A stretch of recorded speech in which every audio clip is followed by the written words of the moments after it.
Hi there, I'm Camille Who Armstrong, also known as the Performing Arts Renaissance Woman. For over 40 years, I've lived and breathed creativity. As a performer, educator, consultant, and coach, I've had the honor of guiding students, mentoring parents, and raising children of my own, all while building a life rooted in purpose, passion, and love. Whether I'm in a classroom, on a stage, or behind the scenes, my heart has always been for the next generation. And I believe it all begins at home with the people who raise them. This series is for you. Whether you're expecting, learning as you go, or parenting for the second or even third time around, I'm here to share the insights, tools, and real talk I've gathered over 4 decades of hands-on experience. Welcome to Camille Who, the Child's Whisperer. I'm so glad you're here. I hope that what I share supports you, challenges you, and empowers you on your wild journey of parenting.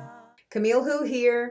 Congratulations if you are an expecting parent, if you are a new parent. It's about to get crazy. Hopefully with this series you'll be able to just gain some ongoing insights and tools and tips that will lessen your anxiety about parenting. There's always going to be anxious moments. There's always going to be moments that are like, what do I do? But if you can lessen it, the more you can lessen it, and I don't mean buying a bunch of things to make your job easier. I mean knowing more so that you can come into this parenting journey with knowledge and insight and understanding, and come from a knowledge standpoint and make your choices from that standpoint as opposed to an emotionally reactive one. So this is why I would like to start with the concept of mindset. I know as expecting parents, we tend to buy that book that says your child's first year. And it's a big old thick book and it's got a lot of information in there, and that's great. But we need more information that's not in that book, and that's where are we coming from? Where are we starting from? What is our mindset coming into this amazing journey? It could be amazing, but it could also be scary and depressing if you don't have the right mindset. When you're paying attention, when you start paying attention to your mindset, here are the things that I would like for you, or here are the things that we parents really need to examine before having the first child, before becoming the all for our children. We need to find what's in our foundation, what is in our core belief system, what are our fears and our anxieties, what are the things that make us up and our psychological thinking, what's influenced us. This is going to be your knee-jerk reaction. Yes, we can gather a whole bunch of information about what to expect your child's first year, what could happen and what couldn't happen, and what happens with most children, and it's also variable too. That's a lot of information to have, and it's great. But when you don't have a solid foundation, when you have a cracked foundation, when you're coming from unresolved childhood experiences, when you're coming from fear and anxiety and guilt, even guilt plays a part.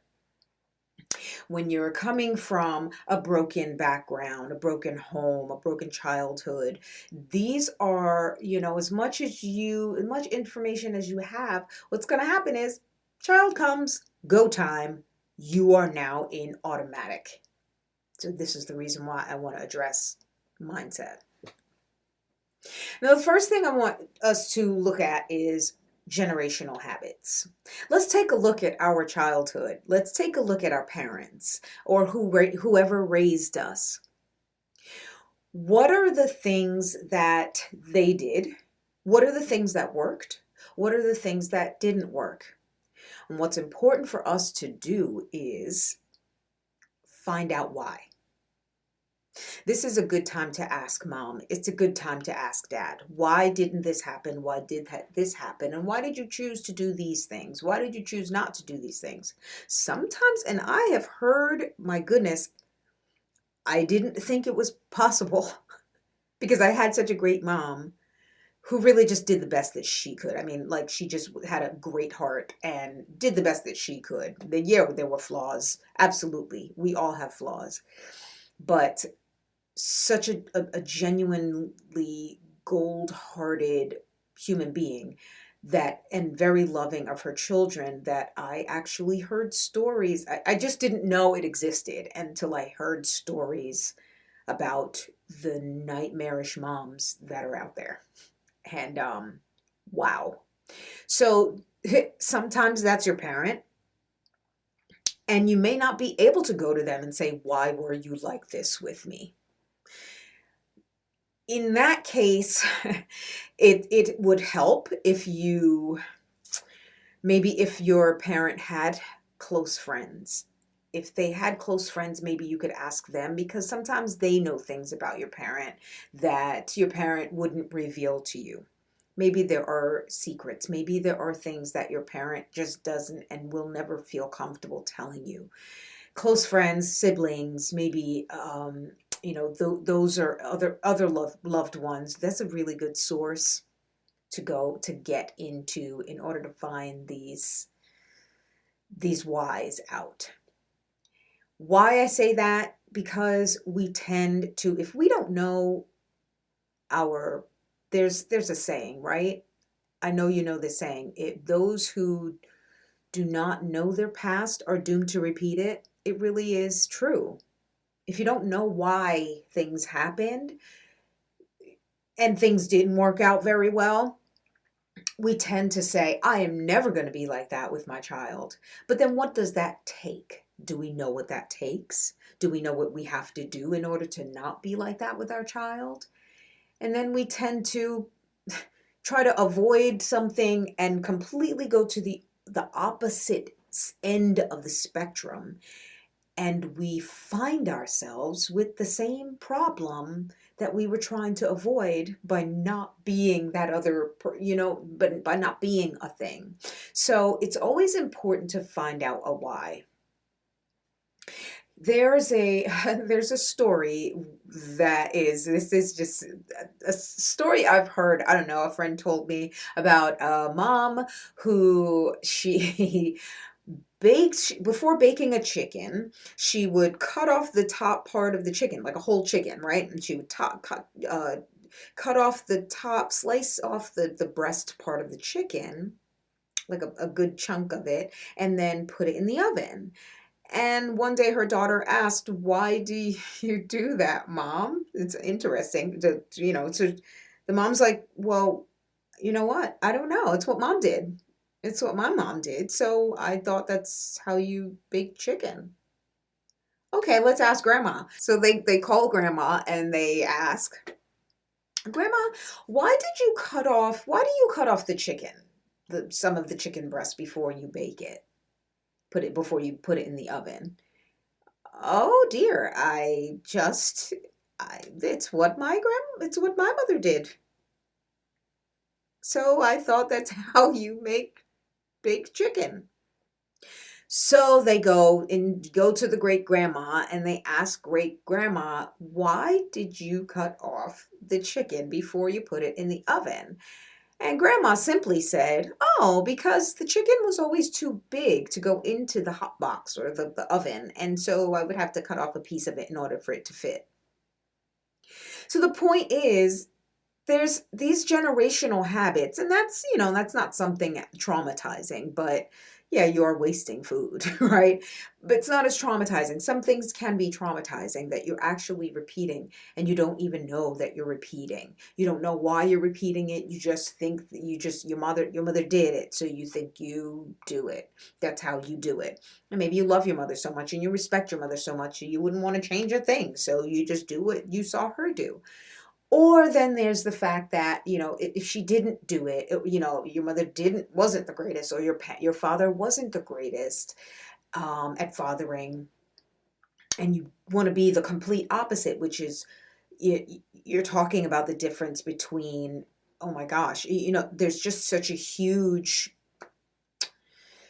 space between this end and that end, and there's a lot of really good stuff in the middle. So what you're doing is you're cutting out that possibility of there being anything in the middle, right? You're cutting out any other idea. You're cutting out any other possibility, and you're going from, one end of the spectrum to the complete opposite. And then you find out, without finding out why the opposite would work or would not work, you find out, now you're creating more generational habits that you're then going to pass on to your children. Examine your parents. Examine the people that raised you. Ask questions. Ask why. When we know a why, we tend to ingest it better, and we tend to make better changes that way. And we tend to know and really be able to put a name on a thing, so we can go, okay, this thing, because I have a name for this thing, I can now look it up. I can find out information. I can learn more about it. And now it just processes differently in your brain. So now you're coming from just an educated standpoint, and you run less of a risk of repeating generational habits that you didn't want to repeat, or you didn't know you would be in danger of repeating, because you didn't really take a look at it. Another thing is fears and anxieties. What do you fear? What are you anxious about? These are things that, if passed on to our children, a lot of times you're hampering their destiny, like who they are meant to become. This is, you're taking away their ability to become that. For example, if a child is destined to become a tightrope walker, and an exceptional one at that, you have a fear of heights yourself, and every time your child climbs on something, you're like, oh, oh, get down, get down, get down right now. No, you don't do that. What happens is you're creating anxiety. You're creating this, you're kind of freaking out now. And so you're giving your child this, like, every time your child climbs something, you're now attaching this anxiety and this fearful moment to them climbing. So now they have an association of anxiety, right? Or a freak out. My mom's acting this way, or my mom would like freak out. So a child would avoid doing it because they don't want that experience anymore. They don't want to, make mom freak out. They don't want, and then it becomes this just a memory and an association that they're like, oh, I will never do that, because I don't know. It's so deep seated that they don't know why. But guess what, right? Then they later on maybe find out, oh my gosh, heights are not so bad. Oh, climbing, oh my God, this makes me feel, oh goodness, this makes me feel so free. Climbing makes me feel so free. Why was I always afraid? And then, then you got the risk of resentment. You got the risk of a child growing up to be an adult being like, oh my goodness, I spent my whole life in the corporate world. I could have been a tightrope walker. Now, this is just a small example, right? This could be, but we are destined for greatness. And when our parents impose their fears and their anxieties, and they do it all the time on our children, or when our parents impose their fears and anxieties on us, it takes away from our destiny. And we don't really realize it. But if you knew it now, right? So now you know. If you know it, now you can make these conscious choices. Here's how you can combat it. If you're fearful of, say, water, okay, no, I'm not going to go. I'm not a swimmer. I don't go into, water higher than my knees. Okay, fair enough. But in order to not impose that on your child, give them swimming lessons. This will take away their fear of water, and this will take away your anxiety of, oh my gosh, if my child goes into the water and they, they're having trouble in the water, I'm going to have to save them. And I am not, you know what? I'm not going to take my child to the beach. I am not taking my child to a pool, right? Meanwhile, your child's destined to become the next Olympic swimmer of their time. So this is, with one of my children, he used to climb high. And what I did was I would just teach him how to climb down. At this point, he was my last child. So it wasn't my first one. And I believe me, I imposed some fears and anxieties on my first child, which later on, and even still today, we're able to really talk through these things and say, oh, this is because this is what I knew and this is what I didn't know. And my oldest, she's not a mother yet, but she takes care of children, and just now is a good time for her to be asking questions, and she's asking questions, which is great because then I can be like, oh right, I guess I completely forgot about that. Here's why I did that. Oops. It's good to examine yourself. What are my fears? What are my anxieties? And how can I remedy that? How can I remedy the risk of imposing it on my child? If you have a fear of water, get your child swim lessons. If you have a fear of heights, teach your child how to climb down if they climb up anything. And I know it's scary, but wouldn't you rather teach them a new skill instead of imposing something that doesn't even belong to them to begin with? And then what do? You run the risk of passing it on to the next generation, which is it's just unfair. You're doing a disservice to the next generation and the generation after. So knowledge is power.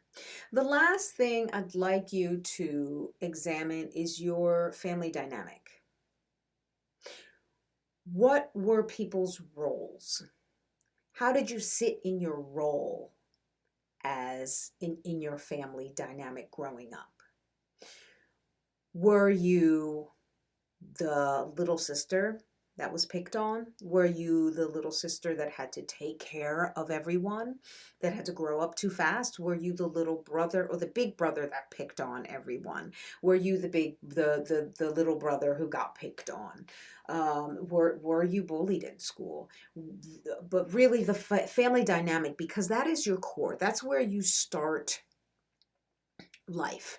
That's learning how to navigate your family dynamic. That's the family is the very first institution that we have, that we are in, that we learn in. And so learning to navigate this family institution before you go to school, before you go to church, before you go to a workplace, you have a family institution. And anytime we interact with other people, with life situations, we tend to go back to our family dynamic and sort of default settings. For example, if you are a child of a mother who or a father, right? It doesn't matter whether the mother did a lot of yelling at everyone or the father did. Mother or father, if you had a parent that just yelled at everyone all the time, they communicated by just yelling. You are now learning this skill that when you're either learning to repeat that thing, or you are learning to be in defense of that thing. So when you grow up, and every relationship you have, like say your mother was the one that yelled all the time, and you can make a decision. You can either just, you think it's so normal that you do it too, and then every relationship that you find yourself in where you are the mother or you are the female and that's the male, then we're talking about, oh, this is automatic. I just yell, right? That's how I communicate. That's how I learn to communicate. That's how I communicate. Or there's the opposite of, whoa, as soon as someone raises their voice to you, you shrink and you then become um, like a little child again, where you're just afraid. You're afraid of what might happen. It might just, you'll feel really just inadequate, and you'll feel helpless, and so it'll affect every relationship, whether it be a working relationship, school relationships, intimate relationships. This will affect that thing. Examine your family dynamic, because that tells a story, one that is worth looking into and picking apart and learning about. Learning how it affected you, how you are repeating things, how look at how you're dealing with life. Look at your relationships compared to your family dynamic and what you're used to and what built your core belief system. I read a book called Secrets of a Millionaire Mind by T. Harv Eker. And he mentioned a thing. This was about financial literacy and thinking, just changing your mindset from a poor or poverty mindset to a millionaire mindset. And what he speaks on is, what's your money blueprint? And he talks about what affects that money blueprint. So I've adopted it and called it, and for this purpose, I call it the parenting blueprint. I will talk a little bit more later about the parenting blueprint and the parenting blueprints, the many parenting blueprints that there are that I've come across in my history, as in my 40 plus years experience as an educator, as a mother, as a nanny. But right now I'm just going to touch on the terms so you know going forward what I'm talking about. Your parenting blueprint. These are all the things that have influenced you in your life growing up that set you up for the kind of parenting that you're going to be doing. You can almost tell the future. The elements that make up our parenting blueprint are these. Your first influence, that is, what have you been, your first 6 years of your life, what have you ingested? What have you taken in? What is that daily movie that's playing in your life? What are you seeing repeated in front of you? What shows are being played on TV? What music is being played? How people are talking to each other? Are there fights? Are you being picked on? Are you being bullied? And this is just in your household, not in school. What are the first things that you experience and that influence your thinking and your doing? Verbal programming, these are the things that come into your ear. And the more we hear a thing, the more we start to learn that thing. The more we learn that thing, then we start to repeat that thing. So it is important to understand that as a parent, you're actually programming your child by the things that you say. And I'm not saying that, oh, you should always talk really, really good things, because sometimes your child's misbehaving and you need to repeat, oh, no, you will not behave this way. This is not how you get what you want. And when you're ready to ask nicely, I'll be waiting. So sometimes that kind of verbal programming is a necessary one because you're drawing a boundary, you're teaching manners, you're teaching, respect, self-respect, and respect for others. And I'm not talking about that kind of. I'm talking about the like, look at you, you're all short, and look at you, you can't do anything right, or why don't you finish what you start, and oh goodness, don't go, whatever, right? Those are the verbal programming things that I'm talking about. Third thing is model. These are the things that you see. If you're a little girl, how did all the girls behave in your family? If you're the youngest, how did your older sister behave, or older sisters behave? Who are you modeling yourself after? Who are you more like? How did your mother behave? Because now you're a mother, and guess what? You're going to do what you saw your mother do, or you're going to probably run and do the opposite. Um, Anyone wise would learn the why and educate themselves, and then move forward to making better choices out of just an educated mind, out of knowledge.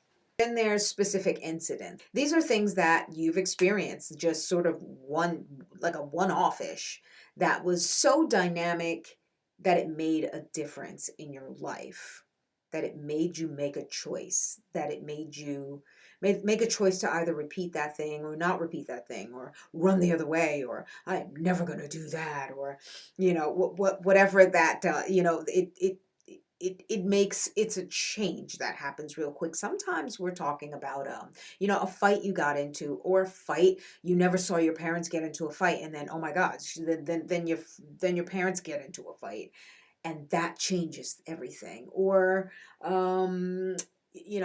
there was violence, or maybe you fell from a high place, or whatever that is, a specific incident. Sometimes that's the very thing. But I think really all four of those things really contribute to your parenting blueprint, just like your money blueprint, just like your nutrition blueprint. So that's that. Stay tuned for the next episode of Camille Who, the Child Whisperer. There is so much to cover. Woo! I'm Camille Who, and I am out of here. Thank you so much for watching this episode of Camille Who, the Child Whisperer. A heartfelt thank you to the generous supporters of the Books and Beyond campaign. This series wouldn't be possible without you. If you're a new or expecting parent, I created Better Parent, Better Future just for you. I empower first-time parents to embrace a positive mindset and navigate those early parenting years with confidence and joy. Click the link in the description to learn more, or to find out how we can work together. Until next time, keep showing up, keep growing, and keep leading with love.